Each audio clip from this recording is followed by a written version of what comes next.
age group athletes have to have more patience because they can't do it all at once. They can't, even professionals can't, really work on a weakness and improve a strength and maintain or improve, one of the other disciplines all at once. That Triathlon Show 168.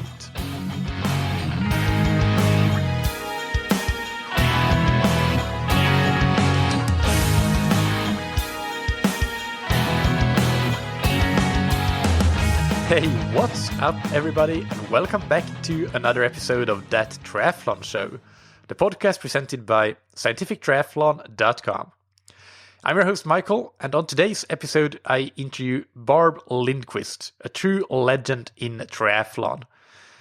If you don't know Barb, she has 33 professional triathlon victories to her name, from sprint to Ironman distance. She was the number one ranked female athlete in the world from 2003 to 2004 and represented the United States in the 2004 Olympics in Athens, where she was ninth.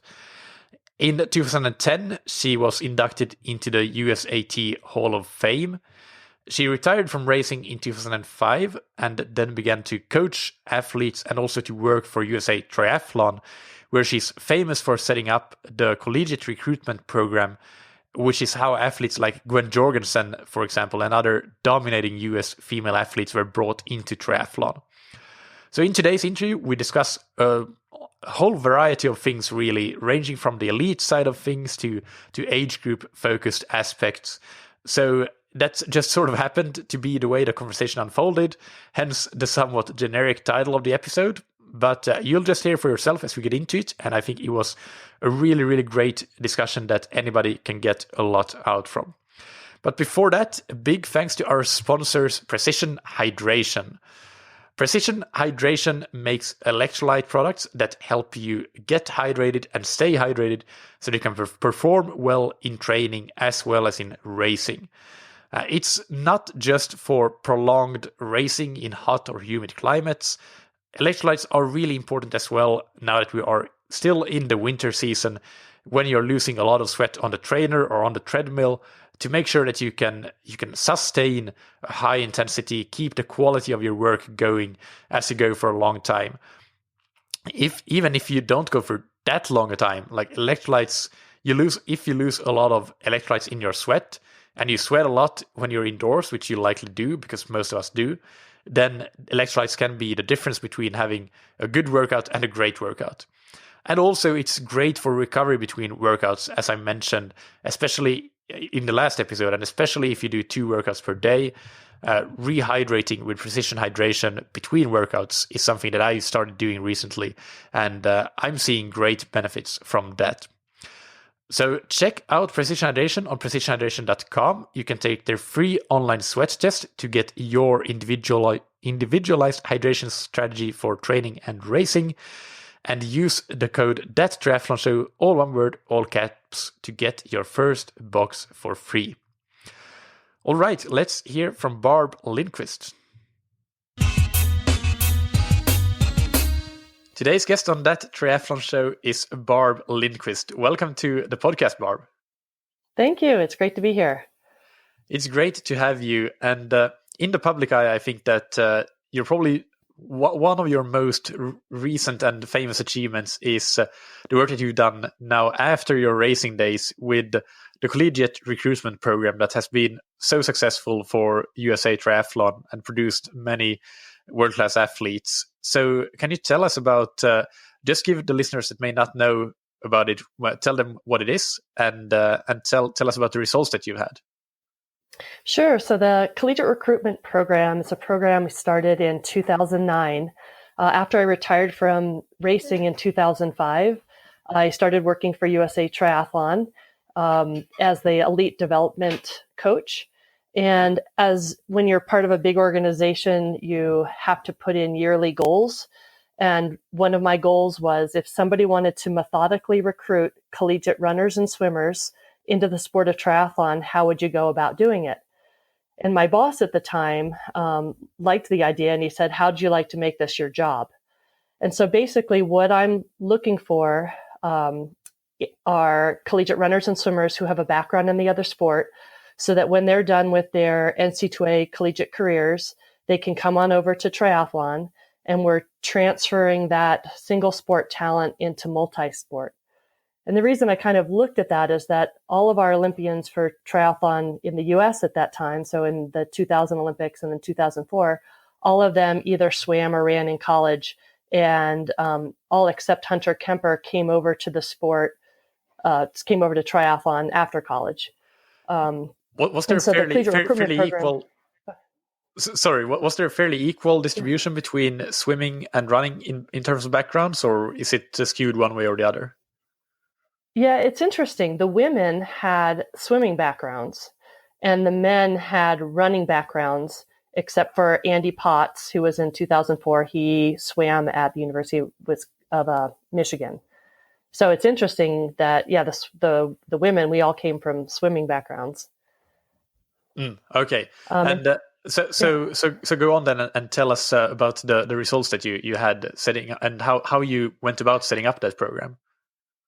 Yeah, so kind of obviously it started from scratch, and each year has built on the previous year. And I look back to what we did in the first year compared to what we're doing now, and it just seems so infantile, but that's just the way it is when you start a new program. So I started the key parts were, one, getting the word out about this opportunity that USA Triathlon wanted to support athletes in the college ranks to triathlon. So it's kind of a marketing aspect. The second leg of that is that we had to come up with some standardized testing and requirements and time standards of the type of athlete that we wanted to have. And then the third is what do we do with these great athletes when we find them, and how are we going to support them in a coaching venue, and how are we going to support them, with other resources. And so it's the program has morphed so that we started for example, Gwen Jorgensen, who came in 2010, we didn't have a resident program. So I set her up with a local coach to help her with triathlon, do her coaching. And then I just kind of mentored them as she went along in her career. But she did most of that training in her home base and not with a squad. And so in 2013, we realized that we needed to have a place for athletes to go. And so we started a resident program where there was a coach, and then all the athletes came to that coach. And that started in Colorado Springs at our Olympic Training Center. But we realized after a year that being at altitude with a whole bunch of runners learning to swim or trying to work on, their weakness of the swim was too hard. So that program then moved down to Scottsdale, Arizona, and then over to San Diego. And now we don't have a resident program anymore, but we are now supporting athletes with what we call the Collegiate Recruitment Program scholarship. So the athletes that we identify and are excited about, we give them a scholarship, and they can go to any approved program with a coach. And so it's the athlete that's getting supported, kind of like they would a scholarship in college. But they can choose a coach that they would like, because we know all of us as athletes know that not every coach works for every athlete. So it's nice to have a choice. Yeah. For the testing that you did when you identify those talents, do you test them in all three disciplines, even though somebody may be just a swimmer and is just getting started in triathlon? Do you still want to see some baseline performance in running, for example, or even cycling? Or how did that work? Yeah, so we're primarily looking at the testing of their, for runners, we're looking for the swim, and for swimmers, we're looking for the run. But we do like them to test in their primary sport as well, just to give us an idea to kind of help with our whole testing standards. If we know what the best runners in the sport are doing, then, or the runners coming into the sport are doing, then that kind of helps with the time standards we set up for the swimmers. So we just have a simple swimming test where an athlete does 100 free, and then they rest a minute, and then they do a 500. So we're looking for kind of pure speed and then some speed endurance. And then for the runners or for the swimmers, we're just looking at a 1600 on the track. And then we ask for videotape for that too, because there can be a lot of low-hanging fruit with technique, especially for in the swim. If there's something an athlete is doing that's very obvious, that's an easy fix, that can really skew a 100, 500 swim test. Yeah. And then in the primary sports, we have like times from college. So like for runners, we have, from a 1500 to a 5K, time standards for each of those events in between that. It's interesting that at the start of the program, we were looking at our A standard for a runner, male runner, was 15:15 for 5K, and now it's 14 minutes. Wow.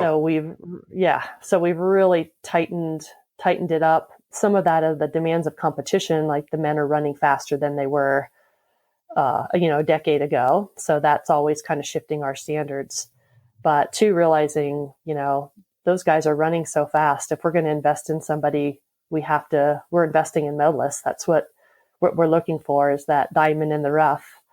So they have to be able to run fast. What do the runners need to do in those swim tests? What are the benchmarks there? Yeah, so it's all yards. I'm not sure if that's going to help some of your... So it's roughly 10%, but the majority of listeners are in the US, about 40%. So let's go. Well, that's not the majority, I guess, but bigger than any other single nation. So go with your yardage times. Okay, great. Thanks. So there's kind of different points along the way with the swimming tests. So I'll just go with male. So for an athlete who, does a cold turkey test, they send me some video. I'll give them some trainings. I have, workouts that I can give them feedback on the technique, kind of support them a little bit. And then maybe they retest the 100, 500 in a month or two.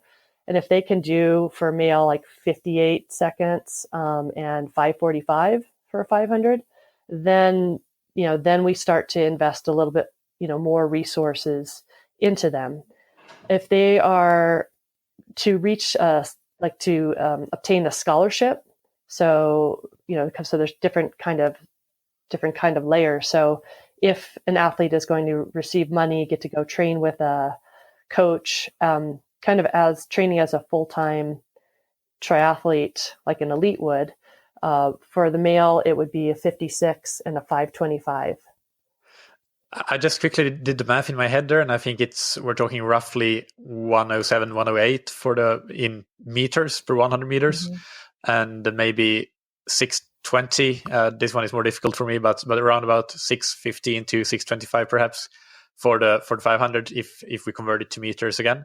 And that is blazing fast for if we consider that these are runners. And so have most of them swum at some point in their life before, or are there actually athletes that are so talented that with a couple of months of training they can get to those sort of times? Yeah, that's an excellent question. They have to have swum before. Like you just said, they're really fast times. And even if swimming is one of those sports, like I live in a winter culture, and it's similar to downhill skiing, that if you don't do it as a kid, it's really hard to learn as an adult. And so even if these athletes, swam summer league from the time that they were, 10 to 13, or maybe they swam in middle school, or they swam a couple of years in high school, and then, maybe swam a little bit for cross training in college, because a lot of runners will use the pool for cross training, especially if they've been injured. That can be enough for your body to remember the feel for the water and remember technique and kind of pick it up more quickly. But if they've never had any sort of swimming, it would be a lot longer journey than we would be able to invest in, and then an athlete probably would want to invest their time in. So that's the key part of this, is that, we're looking for runners with a swimming background. And interestingly, in the US, the girls that we found, or women that we found who have gone on to run in college that we're looking at, a lot of them have swum a lot longer time, like through their teens and even into high school, kind of have a deeper depth of the swimming than our guys do. And when we say that they need to swim as kids, of course, neither one of us is trying to discourage the age groupers listening to this from swimming, and you can get really fast as an age grouper as well, even though you're starting late. But here we're talking the world class level, so that's a bit of a different ball game. That's right. But your age groupers, if they have kids who they ever want to get into triathlon, like later down the line, get your kids in swim lessons or summer swim team now. It's a great investment for hooking them into the sport when they're an adult. Oh yeah. And so tell us about the results that you've had. Then I guess most listeners will be familiar with, but if you can just talk about a few highlights that you've had, people that have come through the Collegiate Recruitment Program and what they have achieved in the sport. Sure. So, I think Gwen Jorgensen's our most famous collegiate recruit grad. So she's an interesting one because she actually swam first at the University of Wisconsin and then transferred over to running in the middle of her time there. And she grew up as a swimmer and just ran a little bit in high school. But she's obviously really well known as a runner. So she won gold in Rio. Katie Zaferis was also on the team in Rio. And she's been ranked she ended up the WTS series ranked second this year. And she ran steeplechase at Syracuse University, but grew up as a swimmer as well. And I love steeplechasers because they're like strong and kind of mongrel. And, Katie's a strength athlete. So she's transferred really well over to the sport. Then Renee Tomlin and Kirsten Casper both ran at Georgetown, and Kirsten's been ranked fourth in the WTS series the last couple of years too. And then on the male side, we haven't had as much success on the male side, but one athlete that was his first year of racing last year, his name is Morgan Pearson. He ran at the University of Colorado as a 13:35 5K'er. And grew up on the shore in New Jersey and did some surf lifesaving and just really comfortable with the water. He had a great year last year, and we're just excited to see what he can do this next year and see if he can be our first male collegiate recruit to make an Olympic team. I'm sure you've been asked this a lot of times. I've seen the question and the discussion in many places, but do you have a theory for why you've been more successful on the female side so far?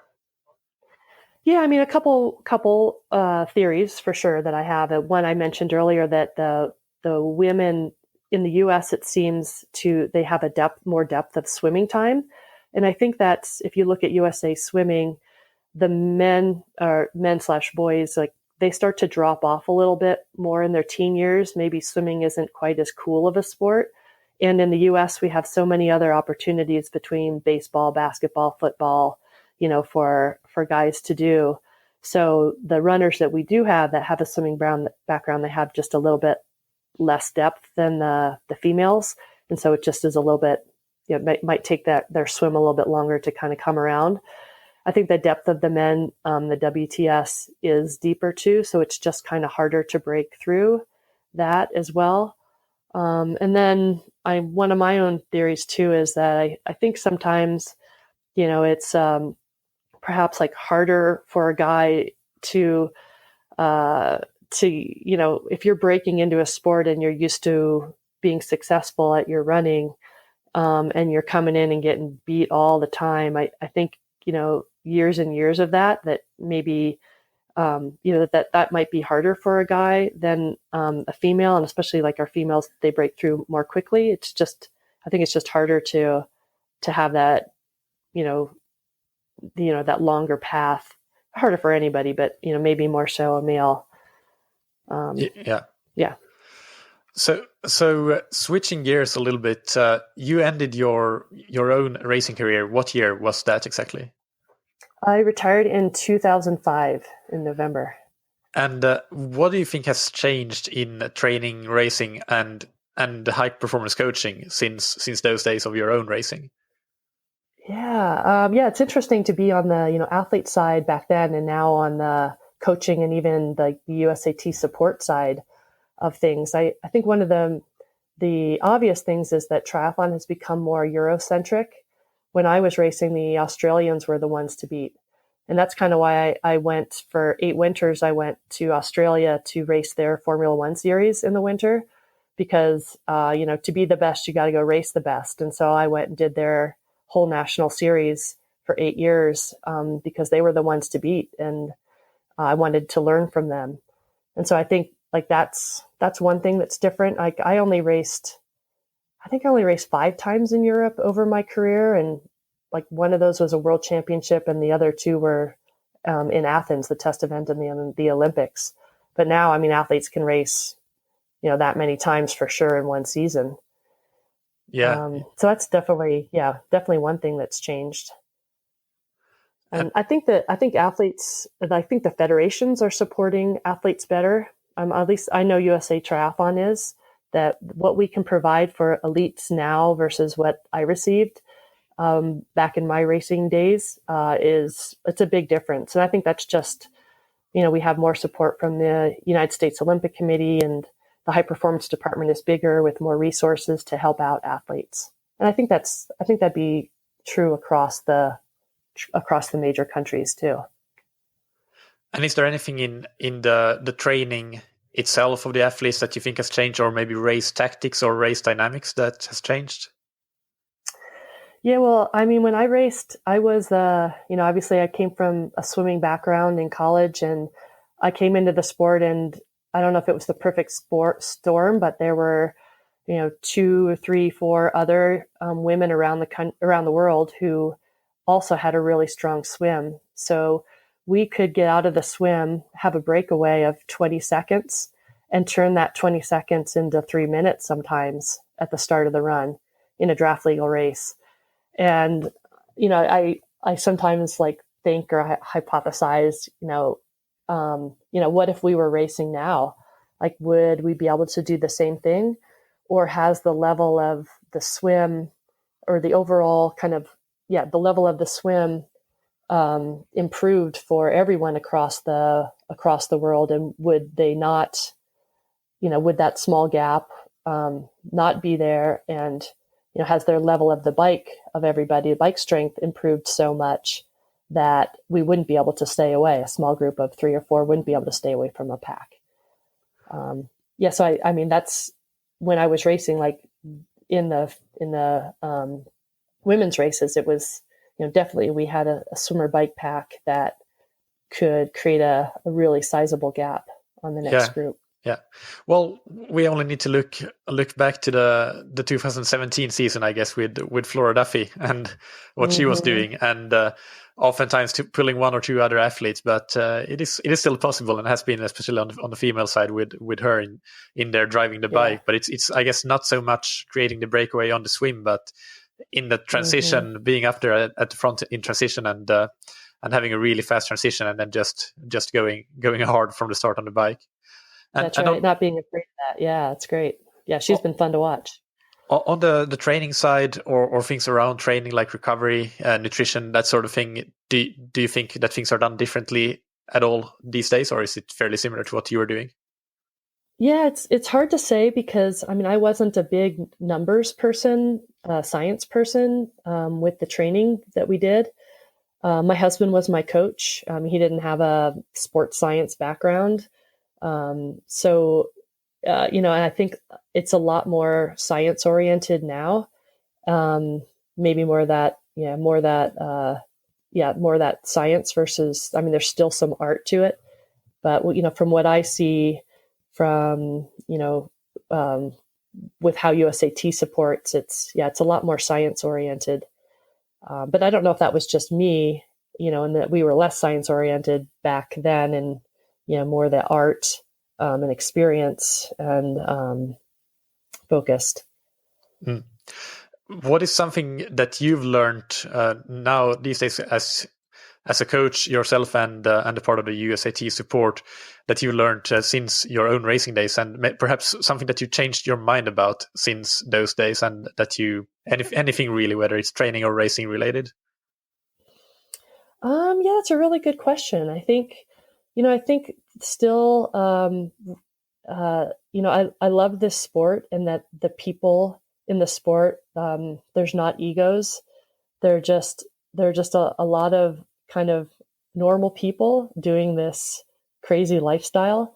And so I think that's one thing that's the same with the athletes that I work with now, and that are, the collegiate recruits that have come through and are racing at the highest level. I mean, they're all just great, fantastic people. And they, work really hard, just like we did back then. Let's see, one thing that's changed my mind or over the years.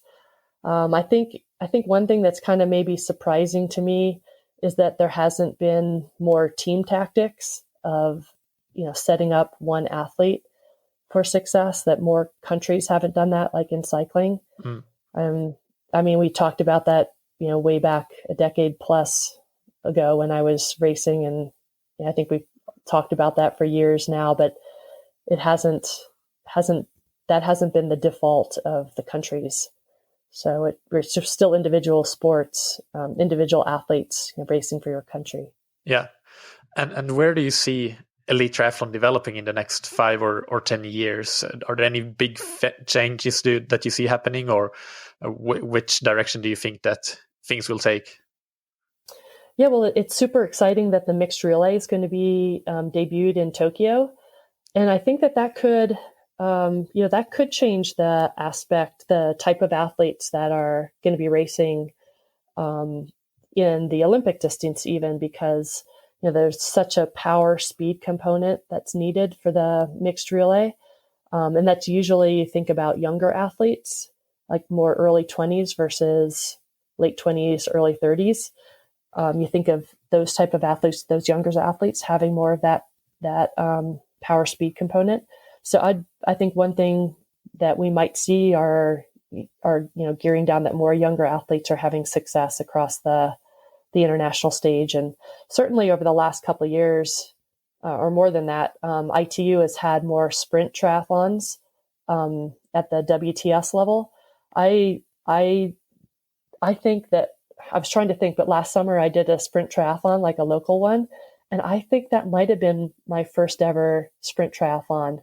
I might have done one in the Australian series, but never did one as an elite. And now athletes have that choice that, like, they could race almost primarily those if they really wanted to. Yeah, that's absolutely true. And I know personally here locally in Portugal, most of the races, like I would say 75% of the races here are sprint distance races, and then a few Olympic distance races on the races that are governed by the national federation. And then of course there are a couple of half distance races that are independent, but the majority here is geared towards the sprint distance. And I think that's probably the case in a lot of other European countries as well. So it is interesting. What about? And I think, as developing athletes, as I have the CRP athletes coming through, it's great to have sprint races because they don't necessarily have, those years and years of the sport under their belt. And so, like, having sprint races at the highest level is great for them and great for, the development pipeline. Yeah, definitely. So, and on that note, I want to talk a little bit about long-term athletic development as well. And this, I guess, we can discuss from both the perspective of elite athletes, but also age groupers. So, how long does athletic development in triathlon really take? This is sort of an open-ended question, but you can take it where you want to go with it. Yeah, it's a good question. I've always heard like 7 years in the sport, and you've reached your peak. I don't know. Have you heard that at all? I've heard that too. I'm not sure it's true though. Yeah. I mean, I look back at my career, and I think as far as the run goes, I really think I was running really well at about that 7th year. And I raced for 10 years. Obviously our goal with the Collegiate Recruitment Program is to shorten that up and speed that up because, especially with Olympic cycles and everything, you want to have more than just one, kind of peaked shot at an Olympic team, for sure. So yeah, I don't know with professionals, how long it kind of takes. It's definitely a quicker move with the professionals than age groupers. I think, obviously age groupers will take longer because they have less time to support. They're not all in. It's not their primary job. They're usually older to start. But I don't necessarily think it's a bad thing for age groupers to take a longer time to develop, because it makes it more fun if you're always improving, right? We love it when we're dropping times, and we love it when we're getting faster. So, as an adult, if you're getting better at something over 10 years from your age 30 to age 40, like, that's super exciting. That wouldn't happen really necessarily for an elite over But that decade do of you think a time. lot of age groupers have that mindset and take that perspective that hey, actually I'm 30 now, but imagine how fast I can be when I'm 40? Because that is true. It takes longer, Yeah. and so much can happen if you're consistent over 10 years, even though you're not Hmm. training like an elite, but you're training consistently as an age grouper. But what is the mindset? Because you coach age group athletes yourself, so I what do. mindset do you recommend that age group athletes take about their own long-term development? Yeah, well, I think that's part of the coach's role, is putting it in the big picture. Not just this one season, but where does this one season lay the foundation for the next season? So I think, age group athletes have to have more patience, because they can't do it all at once. They can't, even professionals can't, really work on a weakness and improve a strength and maintain or improve, one of the other disciplines all at once. You need to spend some time working on a weakness, and then maybe your strength is just maintained, it's not improved. So for sure, an age grouper can't do it all, and they might need to focus on one discipline for a year and be okay with training weaknesses and racing strengths. I think all of us love to go and train our strengths because we feel good at it. Gives us positive feedback. We love it. But it's really the training of the weaknesses that's going to be the low hanging fruit. Just like a chemical equation, you're only as fast as your slowest piece of it. So, we have to work our weaknesses, um, and so I think having that multi-year, long-term approach to it, where, okay, this year we're going to work on the bike, and, our run is just going to be status quo, but, we think we can get another 3 to 4 minutes off of our 40K bike by just having a good focus on it, and then being okay with that if the run is the same split as you did the year before. Yeah, yeah. So I think that's the coach's job. Yeah, that makes sense. Makes sense, and I definitely agree. Is there something that you? And now we're definitely here on a bit of an age group athlete track here with these questions. But is there something that you think that that triathletes tend to underestimate, and on the flip side overvalue with regards to training or anything around triathlon? Hmm. Yeah, that's a great question. A couple things. Actually, I was just sharing a story today with an athlete about making sure the easy is really easy, and not making that easy too hard, so that when the hard sessions come, you're rested for them. So kind of not being in that junk zone. And I was telling a story that when I was in Australia one year, we were out on a Friday easy spin with my 20-year-old whipping boy training partner, Matt, and an old guy in tube socks and pedal cages, so not even clip-ins, cages, went by us. And Matt kind of increased his speed. He's like, inside the racers coming out in him, and I don't even change my pedal cadence at all. And I just told him, said, it takes discipline to go slow. Everyone can go hard and push, but it really takes discipline to go slow. So because we're recovering from yesterday's sessions, and we're going to go hammer it all tomorrow. So I think, that making easy. And then I think the other thing kind of going along with that is recovery is really important, and everybody knows that. But, I don't think I was one of the most talented people out there, but I think I did all the things between sessions really well to just, prepare me to recover from one session and prepare me for the next. What are some So examples of what you did between sessions and in general in regards to recovery? Yeah. So even now today, I roll. I use the trigger point technology rolling tools, and I have to roll out in the morning before a run that I do at 5:30. I'll get up 10 minutes earlier just to roll, and at the end of the day, instead of sitting on the couch, I usually roll again, just to kind of work out the day, or work out, even like stretch my legs out from sitting at the desk all day too. So, and then, the nutrition aspect of making sure I got fuel in within the first 30 minutes of a hard training session, getting good recovery in from that. Learning to be a little bit bored. Like, as a professional triathlete, you have to be able to put your feet up and not do something, or, just put your feet up and read, or do puzzles, or something like that, because we're always kind of go, but learning how to relax and kind of turn your mind off from triathlon and rest your body is another really good thing. Mm-hmm. And so those were like really great examples of things that people underestimate the value of. And do you have any examples of the contrary, things that are overvalued and overprescribed, perhaps? Yeah. So I maybe I'll go with nutrition.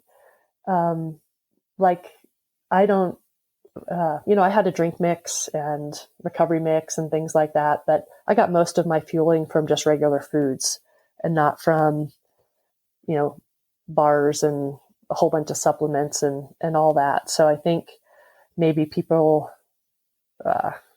overvalue, like I think they can make nutrition more complicated than it needs to be. I was listening to a podcast. I was listening to a podcast today, and it wasn't a triathlon podcast at all. It was some sort of a sort of mindset psychology podcast, whatever. But the guy that was interviewed there, he talked about how he spends, within the first 3 hours of waking up, he has spent $70 or something on different supplements, exogenous ketones and drink mixes and vitamins and whatever he had in his morning routine. So that was a bit exaggerated, I think. Oh man, yeah. I think that you're just simplifying, and I mean, plenty of people will disagree with that, but I think if you're just cooking most of your own food from scratch and not opening a can and not eating out, and just being proactive and planning your meals that way, and having lots of leftovers in the fridge where it's easy to zap something in the microwave and have a meal in 3 minutes after a workout, like that's what people undervalue, maybe. Is that what you see that the elite athletes that you work with in as part of USAT, that they do as well, that they take a rather simplified approach and just eating general healthy food, not making things too complicated? Is that what the athletes are doing as well? Yeah, from what I've seen, and I mean, I'm not with them day in, day out by any means to kind of know this, but it seems like everybody's kind of a foodie, and that they enjoy a good meal, and that good meal is something that's been home cooked, and they kind of know what they like, and they're not afraid to just kind of keep repeating some of the same foods that have worked for them. Yeah. And the next question, that we're approaching the end soon, but a couple more questions. For self-coached athletes, what do you think are the most important things that they should consider when it comes to getting the most out of themselves and their triathlon potential? So I think, keeping on that same line of recovery, I think one thing that maybe self-coached athletes don't do as much is plan out recovery weeks. And so they might get to a point in their training where something's getting a little sore, their niggly's coming on, or they can feel that they're getting overtrained, and then they plan a recovery week. When recovery weeks need to be proactive, you don't want to wait till you're overtrained or a niggly becomes an injury. And so I think, like, planning those weeks, when those weeks are going to be in, is an important thing for a self-coached age group athlete. How did you, when you were training, how did you use recovery weeks? How often, and how much did you cut down volume and intensity compared to your normal training week? Yeah, so I was mostly like a 3-week on, 1 week off athlete. And I liked to use those recovery weeks. I would keep the frequency of all my sessions, but we would, turn those sessions, I'd still have some quality within them, but maybe the quality is cut down by half, and maybe the volume total by 3/4. I was kind of a high volume athlete and could handle a lot. But I think one of the things actually I do with my athletes now is that I use a recovery week as a practice taper week. So especially with a new athlete, or if there's something that we wanted to try to like change or fine tune or play with a taper week, I would use the recovery week as a taper week, and then plan a brick at the end, or maybe a 5K or something where we could kind of test and see how the athlete felt on the weekend and did this taper week work. What were sessions in there that we liked or didn't like?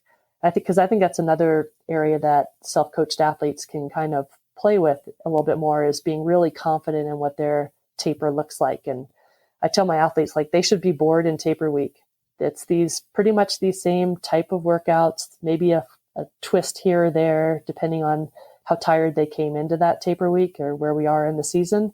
But like, the mind should not be, freaked out by anything that they see that week. It should be a little ho-hum, and the body's used to it and knows what to expect. Yeah, I really like that. And you were going on to say something else, I think, in addition to this, as the answer to the question. So I used for myself, like 3 weeks on and the 1 week recovery, and then just making sure that I, on that recovery week, still did a really good job, an extra job with all the things between the sessions.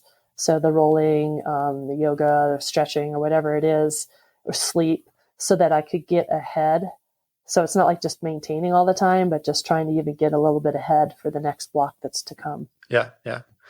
Anything else that comes to mind for age groupers to get the most out of themselves? No, I think that's it. Just kind of being organized with planning. Okay, yeah. And one thing that we talked about in our email conversation before is the fitting of triathlon into life rather than fitting life around triathlon.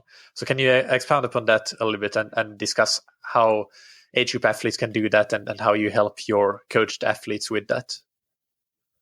Yeah, that's kind of, I don't want to say it's not my tagline, but it's definitely what is really important to me with my age group athletes.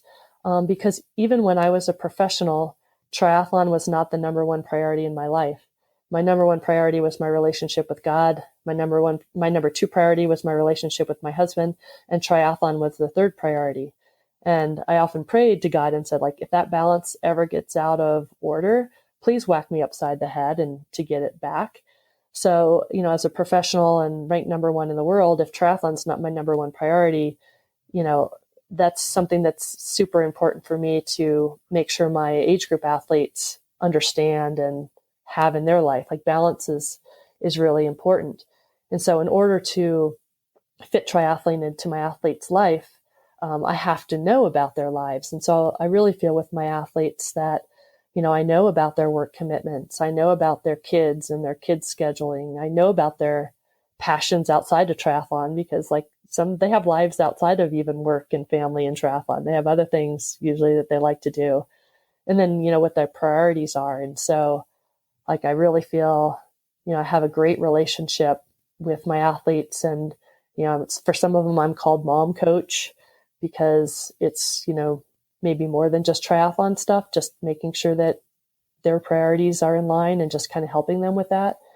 So that's that's a really important part of not having triathlon rule your life, because, at the end of the day, we're not defined by triathlon.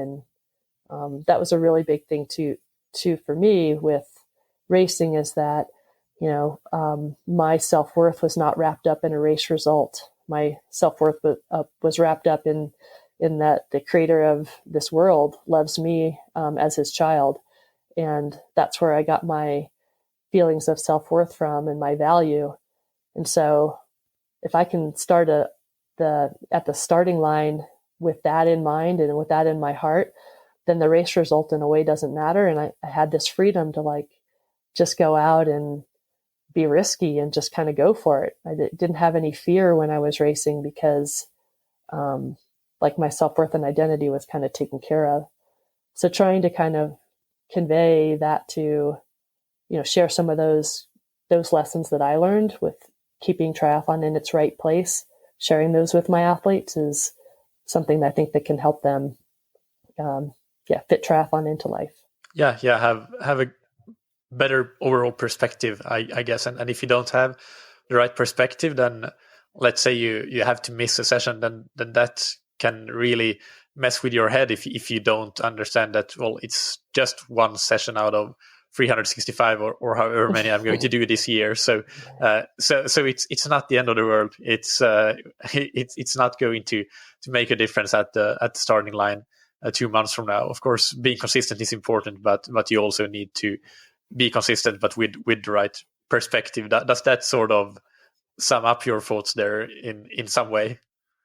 Yeah, definitely. And I do also like to, fitting triathlon into life. Like for my athletes who have spouses and kids, I try to see if they can include those kids and spouses in some of the sessions. So for example, I have a mom who's got 3 kids, and when I have a bike skills session for her, like taking her road bike out on the grass and doing a whole bunch of fun skills work really slow. Like that's something that her kids can join in, and it's kind of like a game in a way. Or, I'll put sometimes Sunday's a day off, but if you can convince your husband to go for an easy ride, or if you can go for a walk with your kids, or do a TRX core video with your kids, then you can do it. But so it's kind of like trying to include the family along with them. So again, it's fitting triathlon into life.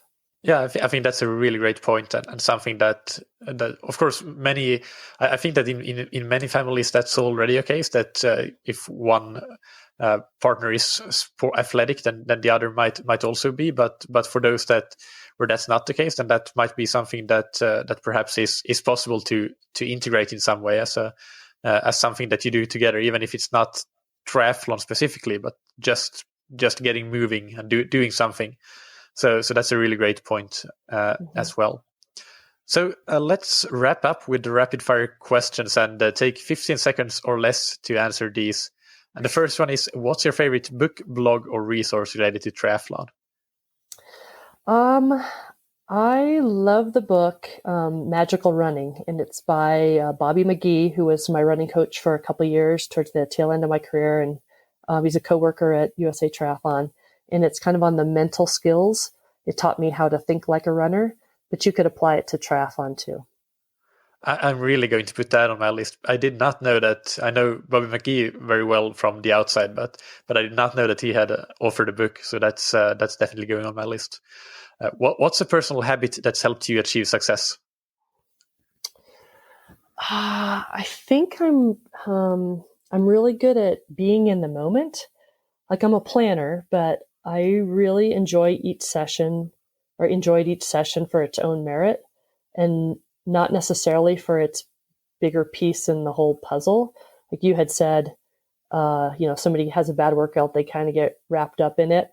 I was able to kind of let those workouts go and not think like how this workout is fitting in the big piece. So I think just being in the moment, and that's the same with racing too. You can't, when you're on the bike, you can't think about the swim or the run. You just got to be in the moment. Yeah. And what do you wish you had known or done differently at some point in your triathlon career, or in your coaching career after that, for that matter? So my husband was my coach, and I was probably a little bit,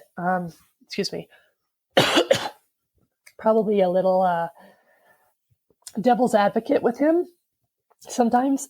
So probably listening to him a little bit better and trusting him, especially towards the beginning of our journey together. I trusted him as the further we got on, when I saw that we had a lot of success. But probably listening to him better would have been something wish I'd done better towards the beginning of the career. He was an excellent, excellent coach.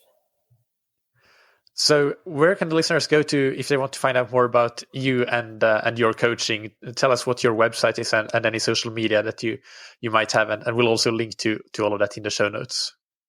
Yeah, so I have a website, barblindquist.com, and I do have a Facebook page as well, Barb Lindquist, and I'm not I kind of going back to being in the moment. I think everyone should be living their own moments and not necessarily following a lot of other people's.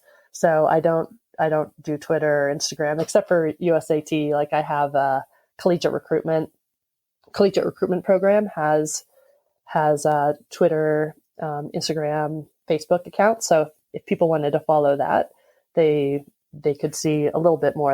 That's where I post for that on social media for that stuff. But my website's more where they could learn more about me. Yeah, and we'll link to that in the show notes.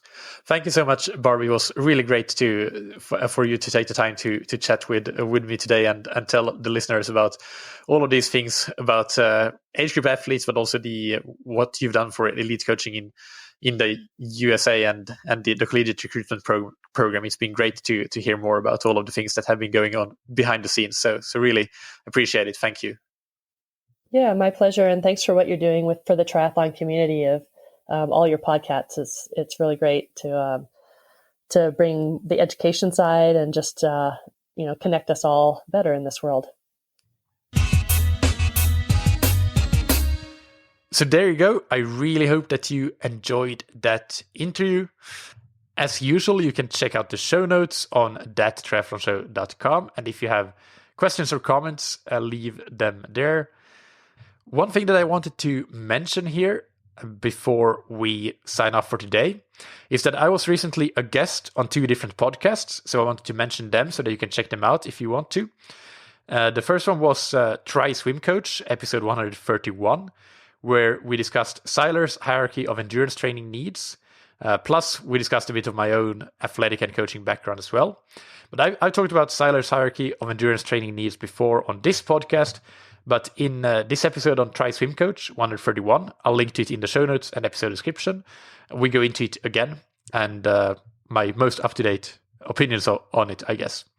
And then the second one was Endurance Hour 286, where we discussed polarized training, the good, the bad, and the ugly, so to say. And that was another really great conversation. And that too, I will, of course, link to. So you can check those 2 out, Try Swim Coach and Endurance Hour. If you are a new listener, welcome. Please remember to subscribe to the podcast so that you get all the new episodes as they are released every Monday and Thursday. Also, make sure that you go back and look through the archives on thattriathlonshow.com and click through to the podcast archives and see any episodes that you might be interested in that seem relevant to you. There are hopefully a lot of them, so you have a lot of catching up to do, I hope. If you're a long-time listener and you've really enjoyed following the podcast, then it would be amazing if you could leave a rating and review. That is really the lifeblood of podcasts, and that's how I can attract sponsors and keep sponsors on the podcast and keep the show sustainable. A big thanks to Ron Piper in the United States, who writes awesome content 5 stars. A constant supply of actual usable triathlon information for all levels. The training ideas and methods are not in short supply, and there are many options presented depending on how you feel about various theories of training. A must listen if you haven't yet. You will be hooked. Thank you so much, Ron Piper. Really, really appreciate that. And thank you, Precision Hydration, for sponsoring this episode. You can find them on precisionhydration.com. Take their free online sweat test to get your individual hydration strategy for training and racing, and use the promo code ThatTriathlonShow, all one word, all caps, to get your first box for free. Thank you, as always, for listening. Keep training smart and keep loving triathlon.